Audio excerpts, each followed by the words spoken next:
We are back with another Fireside Chat. This is episode 3, and this time we're going to be talking about Hi-Fi. And I brought Red along, who has the explanation for it. So I'm just learning about this, but I found it very interesting. So I pulled up a Reddit post to the meaning of HFY, and Or a Hi-Fi, as I writer, call it. yes, I don't and know if so that's a the official writer is. pronunciation. So HFY apparently officially stands for Humanity Fuck Yeah, and it is, as written, it is plot lines where the human race is a group of selfless, compassionate heroes, terrifying marauders that are unstoppable. What exactly defines humans being awesome? Many of the ideas in the works focus more on, say, the darker aspects of humanity and their nature, but looking at all their stories here, both their titles and a quick peek into their content, it seems as though there is an unspoken expectation that any story needs to be or nothing but the good and noble of humankind. Maybe my small sample space, so to speak, is skewed based on what's on the front page. Okay, this person continues to talk about all this stuff, but basically they're trying to define what this HFY storytelling style is, and it's basically a different interpretation of sci-fi stories and a reaction to them, where it's less about humans being, from what I understand, being the idiots to some vastly intelligent race. It's more like humans bumbling through the cosmos, forcing interactions with other existences. It's and basically every that's other species in the galaxy figuring out how to react to humans. because we are so different. We are paradoxical. That's one thing I Yeah. love from one of them that I was listening to, is that humans are a paradox in and of ourselves. Like, we've been to space, we have been to the moon, and we've seen our planet, and yet we still have people on this planet who believe Earth is flat. We have scientific Those people achievements are that fun to have, talk to, though. yeah, we have scientific achievements that have wiped out entire bacterial cultures or viruses that have devastated us in the past. And yet we still have people who are like, "Oh, vaccines are evil. You can't have vaccines. They're bad." So, as this next post describes it, they say, to me, humanity fuck yeah was screaming fuck you to the uncaring universe. A Yep. galaxy of hostile aliens, often too different to understand. Fuck you, we'll make friends with them all. We have enough weirdos and freaks that at least one of us understands you. A galaxy empty of life intelligent enough to be equals with. Fuck you will uplift enough friends that we can explore the stars together. So it's, from what I understand, the more and more it's like, okay, like It's the you idea don't of want to the deal with of us. the spirit of humanity. Like, what makes a Yeah. human? Like, if we go into this galaxy and there's already, a council or some ruling body, kind of like our UN, but like a UN of space species instead of just Earth, and we're the Yes. new guys. We come in, we're the, oh yeah, you're the primitives, you're the new guys, you're the ones who've You're the just ones shown that up. just figured out space flight and interstellar travel. Yeah, and then it's like, okay, we'll give you a little bit of extra technology just so you can see how cool our technology is that we've had for thousands upon thousands of years. And then we reverse engineer it and make it better. Or Hmm. we fight entire wars against other alien species with memes. Yeah, they give us, teleportation, and we use it to ship Amazon packages. That's one of them, yeah. That is one. Something like, But there's uh, also the idea of it's. I like to think of it as the idea of the human experience. It's like we are absurd, we are powerful, we are weak, we are paradoxical. But it's like, how would another race that has never seen a human interpret our biology, our history, everything that we think of as the human race? Like, what would so, another species think of that? Like, would so they be other than, absolutely terrified with the war crimes we've created, the things that we've done to each other but then we also have the pursuit of peace? yeah, I think just in the same way that we would be with, like, in certain science fiction, alien species acting more like insects, where it's like the individual doesn't matter, Yeah, the hive but mind. they would, yeah, exactly. And then so they would, what's one sacrifice to them, and our independence. is what would freak them out, or the capacity of one person and decision making and stuff like that. Yeah, the I think capacity that's to some of think the. for ourselves or to act as an individual. I think that's Or why our Star our Trek. ability to adapt is kind of another one. It's like humans are weirdly adaptive. Like doesn't matter what kind of tactics you use against them, doesn't matter how outnumbered they are. They will find some way to adapt and win. Yeah, and I think it's more of a positive spin on sci-fi compared to a lot of the more the more darker leaning stuff that's That's been kind of come more. out now. Yeah. So like in for instance, other than just the time period and some of the things that are, really socially relevant about it, is like that's why Star Trek is so interesting in that regard, because it's like, how do I think it's like the original series like 63, 67 episodes. So do humans interact with aliens and what's going on? Of course, everybody makes a joke, he's banging green girls or whatever, but like the first episode is them dealing with a tesseract, basically a giant spinning Rubik's cube, a disco looking Rubik's cube.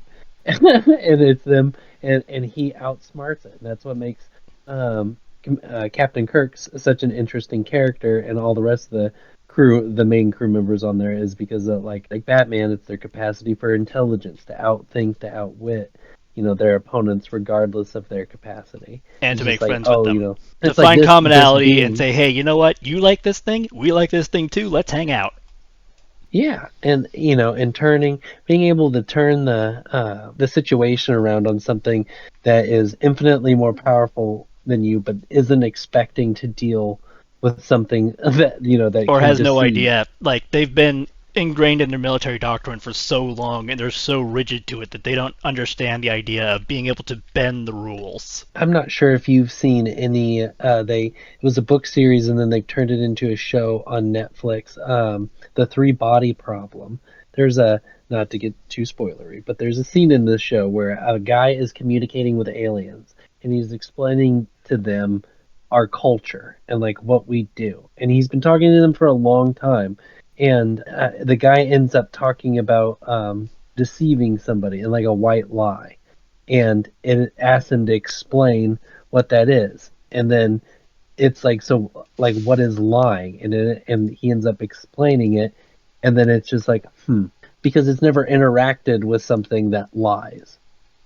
It's not, like, obviously we have since a really young age, because kids lie and stuff, and we've dealt with deception and that sort of thing a lot. So what would it be like dealing with a species who's never dealt with deception on that kind of level, and Or a how would species they that react to literally that? can't lie. Yes. Like if And then like the so hive mind idea. It's like everyone knows what everyone else is thinking, so you're not even able to lie.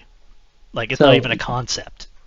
like they do, like, one thing that's really interesting is these aliens have a way, and I don't want to give away too much, of observing everybody and everything on Earth at all times and what's going on, even though they're not there. And they can interact and change things, and they even have humans that like work for them and stuff. It's very interesting concept, but how do you, if they can see everything that you're doing, how do you fight back if you know that, because they say that it's going to take them, I think it's like 500 years to travel to Earth to conquer us. So we have time, but they've retarded our ability to go forward technologically. So it's like, how do you plan against them? And they can see everything that you're doing. It's Yeah. like the one place that they can't see what you're doing is what you're thinking. It's literally in your brain, is because they can't read our mind. And so it's like being fundamentally human, it was enough of a thing to get the ball rolling. It was really interesting where the series goes and how we decide to fight back against them and stuff. But yeah, Yeah, there's a lot like of being hi-fi stories about that. just being the fact that we have a brain, and it's just things that we obviously take for granted because we're conscious and we're alive and blah blah blah, but it's just like, with things that don't have minds that operate like that, it's very very interesting to see how they would interpret a human and what we do. Yeah, We and are there's very stuff like different than so what many I'm looking species at. that are here. I'm looking at literally a list of like hi-fi stuff in my YouTube recommendations because this is where I find a lot of the stuff to listen to is YouTube. And unfortunately, a lot of them are read by AI. I don't think they're written by AI. I think they're just read by an AI system because there's definitely like a bunch of ones that all sound the same and they're all from different channels. And they all kind of have the same pauses and issues saying certain words like AI does. Yeah, But a lot of them but are like one I found here. The most terrifying thing about human armies, and then every species voted to enslave humanity. Now they're begging for mercy. The Galactic Counter thought humans feared war until this happened, and then it had the caption, "They enjoy war." And the essence of those I really like, because it's humans trying to be as peaceful as we can, try and mediate everything, and do everything we can to avoid going to war, because we know what war does. We know what it can do to an entire very race. well versed in it. It's a interesting. So, like, what this person wrote at the end of this post, it said it is as an explanation to what HFY is. It says, "quote: It is humans being humans and teaching the universe that we may not be the strongest, smartest, or the fastest out there, but we will accomplish great things for." Fight for no other reason than to spit in the eye of the ones who say we can't before we have a beer and a meal with those we call friends. And I find it very interesting because it's that very positive spin on humanity and accomplishments. And if you look in the early days of space travel and stuff like that, that's all that stuff was driven on. It's like one of the other ones accomplishing the impossible. Yeah, and that's literally one of the main things of sci-fi or hi-fi is a lot of it is, wait, how did you do this? And humans are like, well, someone told me it was impossible, so I decided, screw them, I'm going to make it possible. Or another one is like they're looking at humanity's first thing is like, oh, they're still using chemical reactions to power their rockets. It's like, yeah, we discovered spaceflight by strapping people to explosives and firing them into the sky. Like that is a very basic idea of what NASA was at the very beginning. Was we literally had missiles and we decided, what if we point these up instead of at each other? And I'd be like, who came up with the idea for this? It's like, yeah, you don't even want to know, bud, where we got the idea for this. We got some dudes after World War II that weren't the most reputable men. They were really smart, but they weren't very good at other things, like being human. Human, yes, indeed. And the U.S. government thought, what great employees these people would make. And you know what? And they weren't Werner von Braun. Oh, dude. Yeah, the stories about that guy. But to not make this a depressing thing, I found the idea of how they're putting together these stories, which I literally found out about from you not too long ago, very, very interesting. Like, instead of a humanity being a destructive force, it's like this force for positivity and interactions. Like it says, it's like looking for friends, all that are willing, and those that are not. It's like, okay, cool. Like it's like, as long as you leave us alone, we'll leave you alone. As long as you don't mess with our friends, we won't mess with you. Oh my god! Because when we do have to mess with you, you're not gonna like it. That's hilarious. And a lot of it also has Earth itself being what's called a death world, which essentially means everything is trying to kill everything else at all times, all the time. So it's like even like our basic wildlife, they come like an alien race comes down to Earth. It's like, you have these tiny apex predators living in your house and sleeping on your bed, and they're talking about cats. Like they've never seen a creature like a cat before. It's like, what do you mean you have an apex predator that is extremely efficient at killing things, and you're perfectly fine having it just play with your children? Yeah. You mean call it part of your family? Like they just don't understand that. It's like, but how do you control it? And it's like, it's a cat. You don't control it. You can't really train a cat. Yeah, it's food. Yeah, or there's the ones that are like that. Or like even with like dogs and stuff, it's like, wait a minute, you actually took a species that was opposed to you thousands upon thousands of years ago, made friends with them, and now they're these other versions of that same species? Like, they have no idea about domestication or stuff like that. So there was a book that I read that I found to be really interesting because the big bad of the book was that humanity went out into space and was trying to talk to this thing. And basically, like, the supposition of the book, like what the author was trying to get along, was that maybe human consciousness, like what we know as being alive and existing, is only something that exists due to living in a dynamic environment. Essentially, because when we first started evolving, things were always trying to kill us, so we got a big brain to be able to deal with that.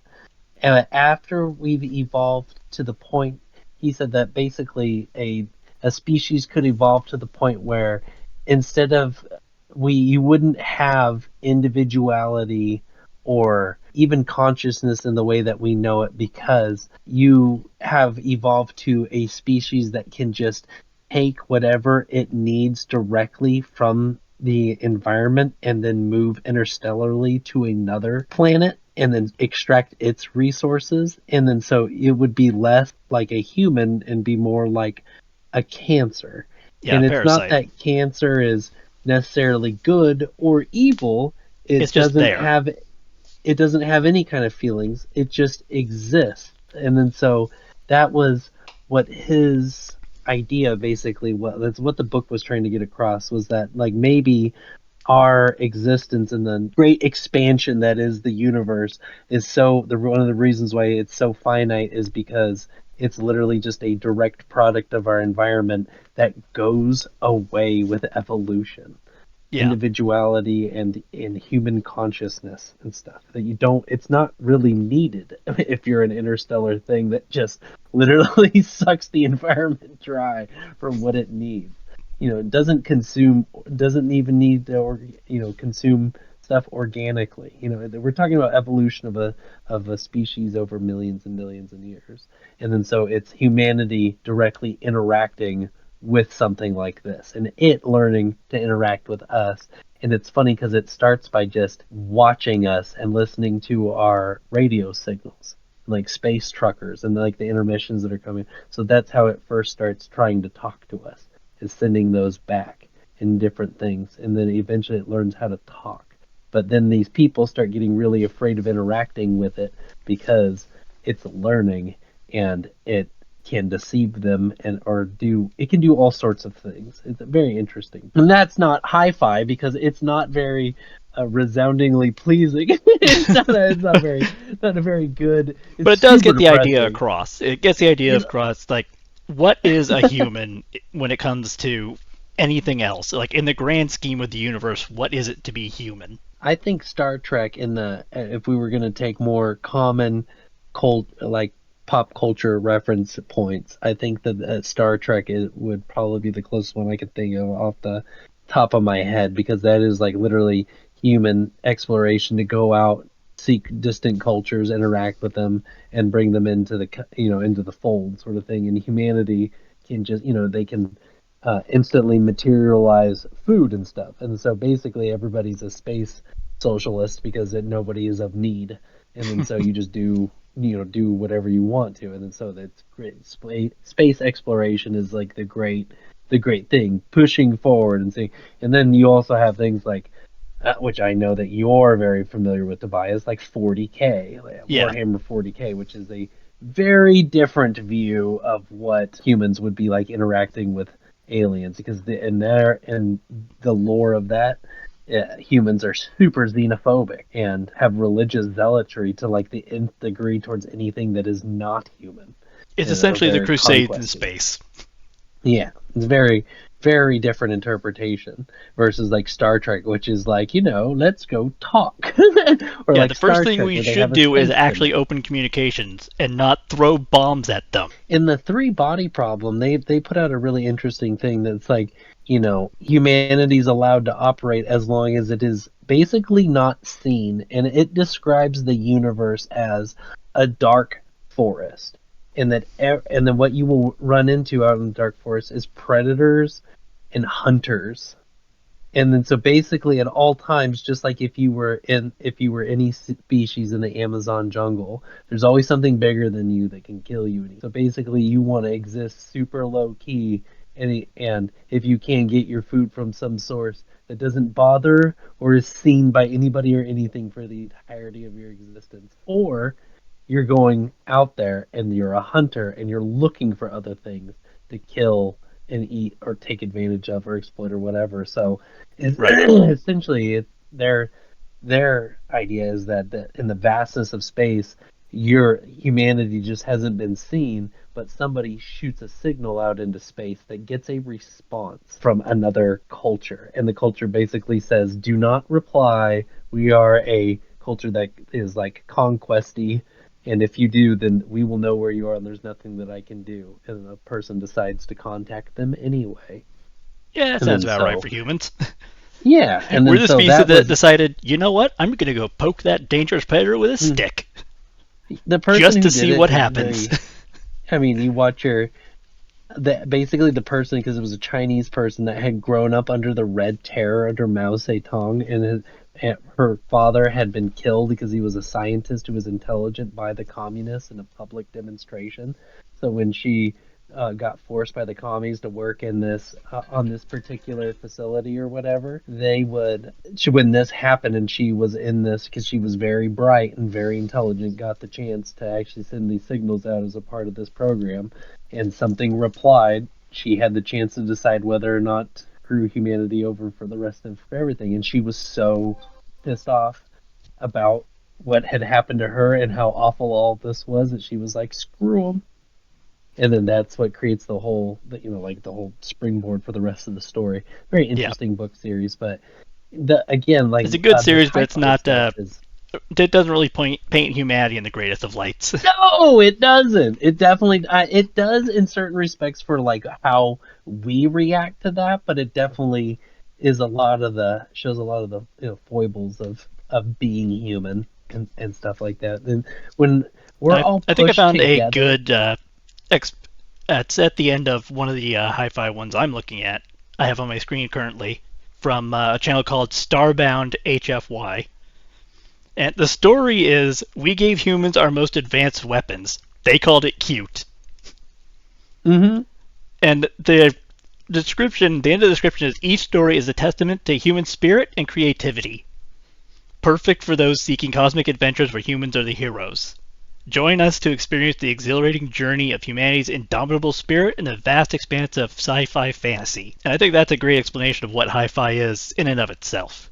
It's the idea that, we're not a plague. We want to go out. We want to be friends with people. We want to see what they've got. We want to show off what we have. It's yeah. essentially the idea of Star Trek, but then you get the really insane stuff like humans learning how to manipulate the fabric of reality itself accidentally by spilling coffee on a quantum equation. I I just love the benevolence of it, like that view that humanity is not this destructive force, that we have a natural curiosity, and But we even can be. through, We can well, still be a yeah, destructive force if you push us to be. But at the same time, we're about as equal to nuke your planet as we are to infest your entire intelligence network with Rick Astley videos. yeah, or introduce aliens to blue jeans as we would be to fight an intergalactic war with them, because Exactly. And then we so would use those blue jeans against them.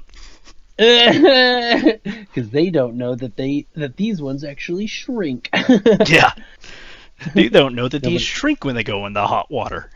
yeah, tight crotched aliens. Oh, he's like, yeah, send the skinny jeans.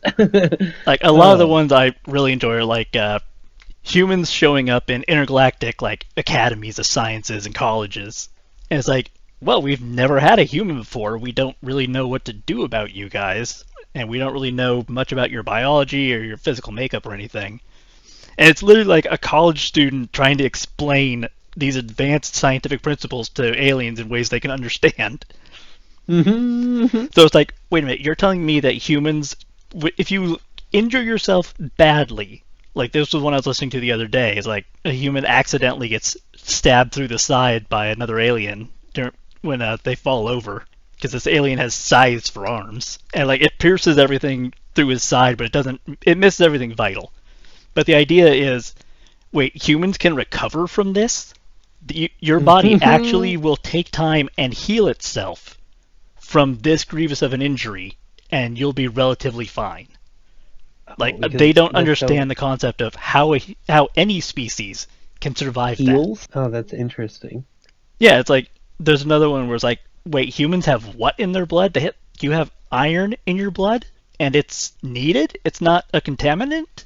How And all these other species, like, we have, like, copper-based blood, and it's like, oh, well, I guess we gotta figure out some way to make our medical technology interwork. Wait, you're telling me humans made it to their first body in space, their moon, with computers that were less capable than a TI-84? And Like, let's not forget, we how? started doing that by strapping ourselves to explosives. Yeah, I love it. And Oh it's like my all these god. other species, like, yeah, they took thousands of years to, evolve to a point where they had space travel and they had all this refinement and everything. It's like humans just saw the moon and went, you know what? We're going to reach that, and I don't care how. And then we strapped ourselves to missiles and fired ourselves into the sky. Apishly bully our way into the stars. I love it. And then there's a bunch where, the idea of humanity is we don't leave our allies behind. Like the Soldier's Creed. The first rule of the Soldier's Creed, I will never leave a fallen soldier. And there's a bunch of stories where it's like the Galactic Council has turned their backs on an alien race who's getting invaded or being attacked.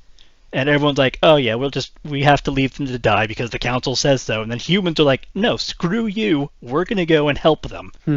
Yeah, It's the idea of humans basically being anywhere from this domineering race that just wants peace because we know what will happen if we can't achieve peace. We know the extreme of it. To we just want to help out friends. We want to talk to people. We want to see what's out there and see what we can do. All the way to humans challenging a black hole to a dance-off and winning while telling the Alien Science Council watching them to hold their beer. Yeah, I love that. I love that that is a trope in the genre. The hold my beer. It literally is a trope. It's like there's a whole bunch of stories with that. It's like if humans tell you to hold their beer, be ready to evacuate because they're either going to do something impressive or impossible or both, and it may work. And it could be extremely dangerous. Like if it breaks physics and the rules of reality, it's probably a human that did it. Oh my god! I just love stuff like that because it's so stupidly silly, but at the same time, it's like, yeah, I could see us doing that just because someone told us we can't. It is like the Monty Python. Essentially, yeah, we're the Monty Python of space. Oh, so it's like silly. the one thing you never do to a human is tell them they can't do something because then they'll find a way to do it, and they call it spite. Like there's one where it's like the whole thing's like human science is spite based. It's all based on people telling them that they can't do something and then them proving they can do it just to spite them. I love that it accentuates like super, like very human characteristics, just things that are very human that writers would add, would write into a story to humanize their characters, and they're like, no, we're gonna take one of those, and it's not a building block of a story; it's a trope. And like I love it. That's just a very funny way to look at how we would deal with this, and it's funny to see things written from an alien's perspective. That's just like, what are you talking about? Like you said, the thing about the cats I found particularly funny because I remember reading something that said that cats would be the dominant species on land if humans didn't exist. House cats. If we just because they had such a successful hunting, like an actual successful kill ratio. Mm-hmm. Yeah, and if we weren't controlling their breeding, cats actually have wiped out species. Oh yeah, and so we keep them as they pets. were allowed to breed like unlimited amounts and do whatever they want. Yeah. Yeah, so we literally have an apex predator that has wiped out other species clear to extinction, and we put them in our house and we call them cute and we cuddle with them and we let them play with our babies. Yeah. And to an alien that'd be like, why are you doing this? Don't you know what it can do? It's like, yeah, we know. It often knocks glasses off tables, but that's just cats. What are you going to do? Yeah, wait till you see Joe Exotic. I'm never going to financially recover from this. Or like the one I was talking about, we gave humans our most advanced weapons. It's essentially a gun show on board a human cruiser. And all these aliens are like showing off their latest technology. Like, here's a Gauss rifle that fires an EMP slug. Or here's a plasma flamethrower. And then humans are looking at this stuff and it's like, Yeah, those are cool. Yeah, they work, but they're not that great compared to what we already have. And the aliens are like, "What do you mean what you already have? Everything you use is chemical reactions throwing small bits of metal. How advanced can that be?" And then we introduce them to the M2 machine gun, and it just tears the targets apart. And the aliens are like, "Okay, now I want one." That's loud as hell. It's like, I know, and it was built by a Mormon 100 years ago. Isn't it amazing? There's another one where humans figure out that there's an assassination attempt going on to the High Counselor of the Council, and they pretend to miss all the targets during a demonstration, but they're actually shooting cloaked drones that they've figured out where they are and how they move. So everyone's laughing at them, saying, "Ha ha! Look at the human who can't hit a stupid single target." And the entire time he's taking out these stealth drones that are trying to actively kill the lead council.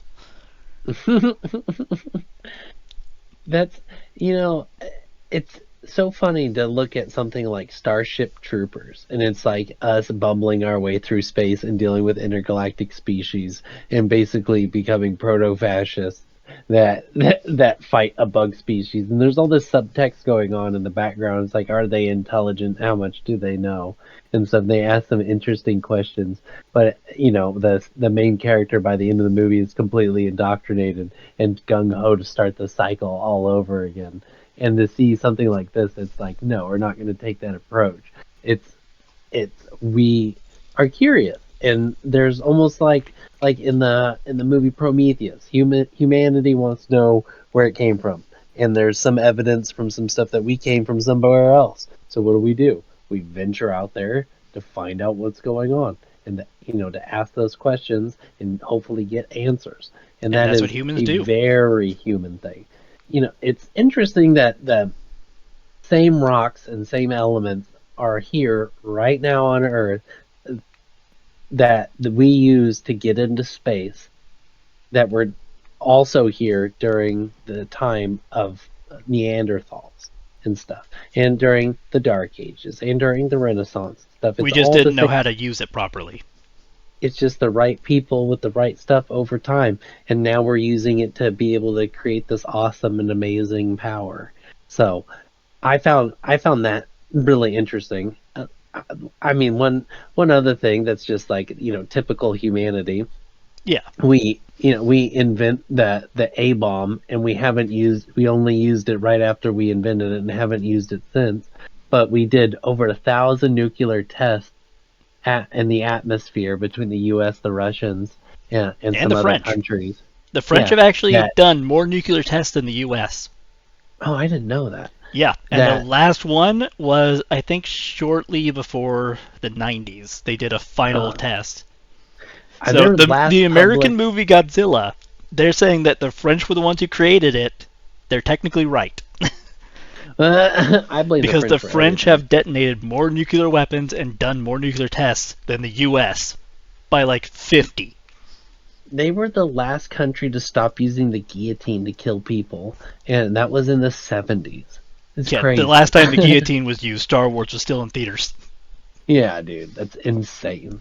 But I mean, because we did over 1,000 nuclear tests, it put isotopes in the air that now, when we manufacture steel, they all in the process of making steel, they bring in a lot of oxygen from the atmosphere and suck it in, and it's part of the in the process of making it. Well, those isotopes combined with the steel to make it naturally, it's not as stable at conducting things. So, and it's not, basically, it has created a desire for World War II and before era steel that was manufactured. And the most easily available stockpiles of those are battleships that were sunk before the Trinity tests in it's March of 1945. So all these companies are sending under submersibles down to steal steel from U.S. shipwrecks and like British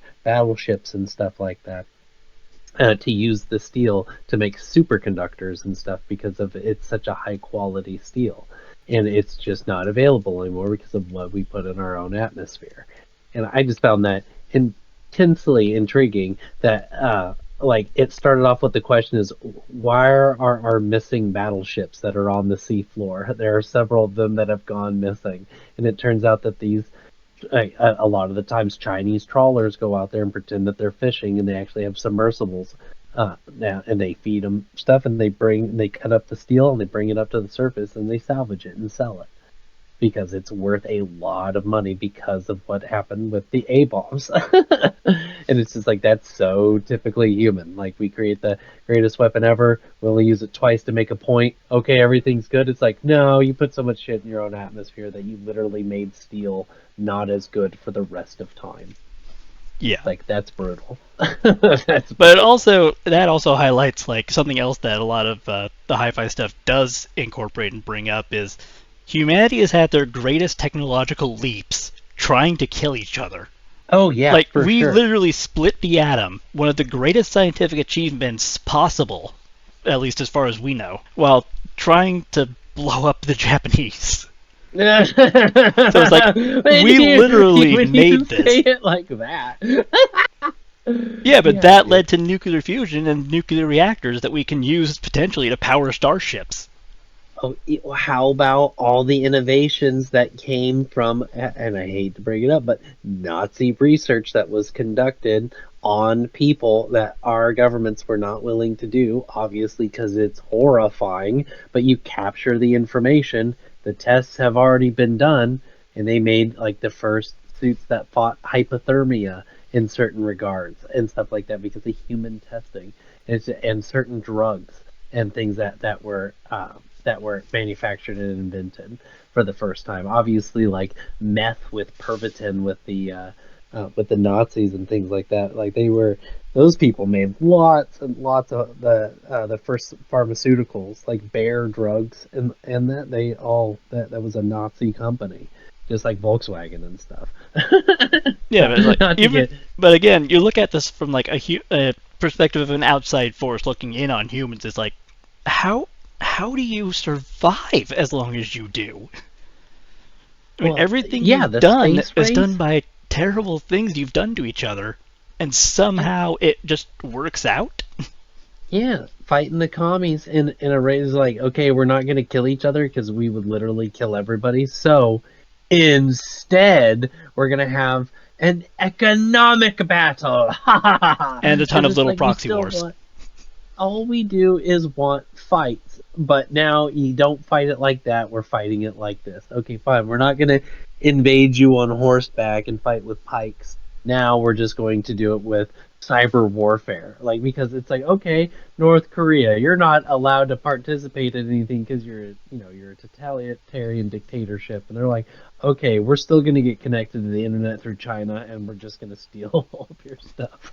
Like we're just gonna do cyber warfare now because it's a lot better and a lot less expensive than shooting missiles. Don't get me wrong, they still do that too, but it's just like that's humans. It doesn't matter what it is that we're going to find a way around it and an advantage. And that's Even if just it's what we us do. trying to stop us. Like, yeah, people I think it's just a natural human instinct that when somebody tells you no, you just wanna say, Prove go them fuck wrong. yourself and I'm gonna do what I'm gonna do. I mean, what was it? There was the article that somebody wrote way back before the first plane, before the first powered flight. It was like, humans will never achieve flight for another 1,000 years. And then a week later, the Wright brothers did their first flight. Yeah, amazing. Absolutely amazing. That's yeah, the And story that's of the human idea of, resilience. yeah, it's human resilience, human ingenuity, the ability of humans to just say, you know what, I'm going to do it, and I don't care what anybody says. We're going to make this ship better. We're going to help these people out. We're going to be as peaceful as possible because we don't want to go to war. We want to stop fighting. We want to be better. Hmm. You don't And a just small correction I will make, it was more than 50. It was more than 50 nuclear tests that the French did. uh, They oh my did gosh. 193 nuclear Oh, tests. We only did oh my gosh. 105. Atmospheric tests? That's Tests, crazy. Or we're all nuclear testing. oh my gosh. Everything involving a nuclear bomb going off. 193 of them from France. Oh, they actually use reactors. Yeah. but But yeah, that I just love that interpretation of it. The using that positivity and that very human aspect and going, go forth, see what there is. And here, let me Let's tell see. The stories that aren't about humans being, trampled down or being the real monster. Let's tell stories where human ingenuity shines through, where it, humans are the funny guys of the galaxy. We're the ones that make everybody laugh.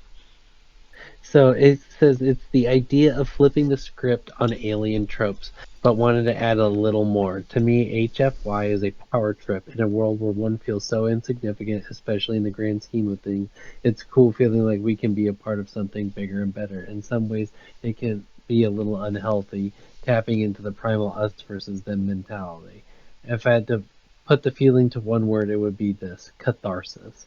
It's fun to be the best alien every once in a while.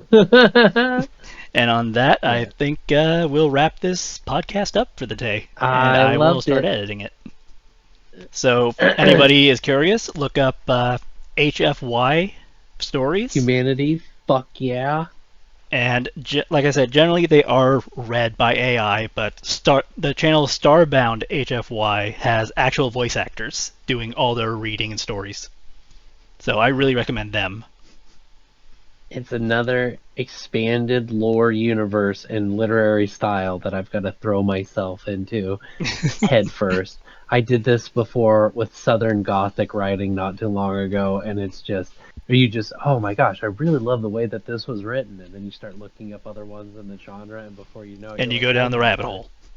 Oh, I did that with detective stories, and it was crazy. You should see my bookshelf; it's nuts. I don't want to. Now I'm That's gonna what I have like all about the. Hi-Fi is a lot of the stories are audiobook format, even though they're read by AI. It's you can still just turn off everything and just listen to them. You don't need visuals. You don't need to have a video of anything. You can just sit back, turn one on, and chill out for 30 to 50 minutes. They're generally around 45 minutes long, a few of them. Some are I longer, dig some are it. shorter, but they're all about humanity being the best we can be or being as silly as we possibly can. You said to Fighting a dance off of war the black with hole. Rick Astley, cat videos, and memes. Because the aliens just don't understand what we're doing. introducing, And it introducing works. aliens to memes. Oh my gosh. Yeah, what are the chances that an alien species just came down here, saw the memes, and is like, all right, I gotta bounce? I mean, like I Oh said, my we are gosh. paradoxical. We created an entire web across our planet that contains all of recorded human knowledge that we can effectively work with, and we use it to argue with strangers across the globe and watch cat videos. And that is I, humanity in a nutshell. I love it. What a crescendo. So once again, Well, I am Tobias, this is red. and we will hopefully talk to you guys later. Take care, I everyone. love these fireside chats. Take care, guys.